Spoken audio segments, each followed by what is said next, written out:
The Vietnam War was a lengthy and incredibly significant conflict. So let's do it. Let's break it down. Here's a whirlwind tour through the key moments of the Vietnam War and U.S. involvement. Part 1. Let's start with some background. After the French colonial period and the bloody Battle of Dien Bien Phu in 1954, Vietnam was divided along the 17th parallel into a communist north and a U.S.-backed non-communist south. And this is important because in the mid-1950s, the U.S. began providing covert aid to the South in order to prevent it from falling to communism. And they really went all in after the Gulf of Tonkin incident in 1964, where an alleged attack on U.S. ships provided the pretext for large-scale U.S. military intervention.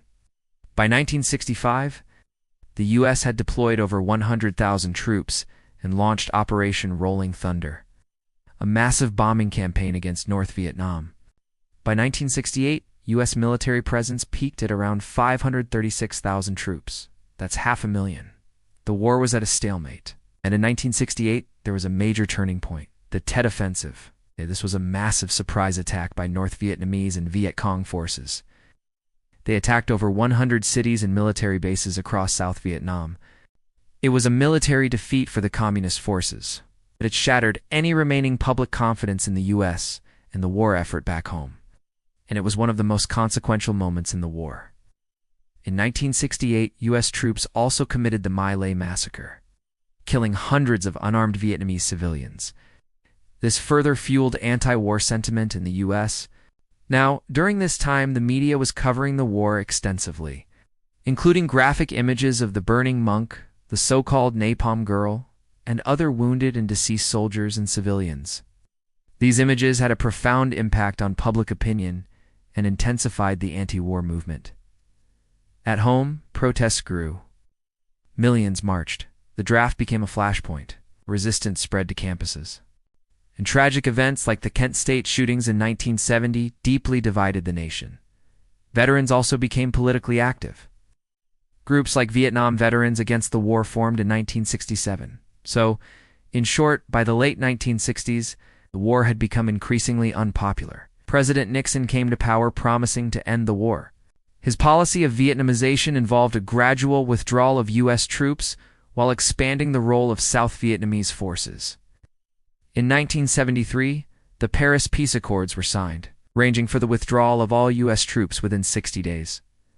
On March 29, 1973, the last U.S. military units left Vietnam. But the war was not over yet. North Vietnam launched its final offensive in early 1975. Saigon fell on April 30th, 1975. And the war was over. The U.S. had lost. Over the course of the war, around 58,000 U.S. soldiers were killed, 2 to 3 million Vietnamese, mostly civilians. Cities and infrastructure were destroyed. Agent Orange and other chemical warfare agents had devastating long-term effects. The social scars of the war continue to this day. After the war, Vietnam was reunited in 1976. Many Vietnamese fled the country, becoming refugees known as the Boat People. The U.S. spent over $120 to $170 billion on the war and suffered a deep cultural trauma, including a loss of confidence in government and the military, a deep distrust of the military, and a reluctance to intervene overseas, a syndrome that would influence foreign policy for decades.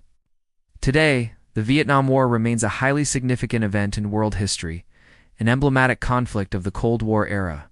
It provides lessons about the complexities of unconventional warfare, the importance of clear objectives when intervening abroad, and the profound human cost of war. So there you have it. If you found this helpful, please consider subscribing and sharing. Thanks for watching.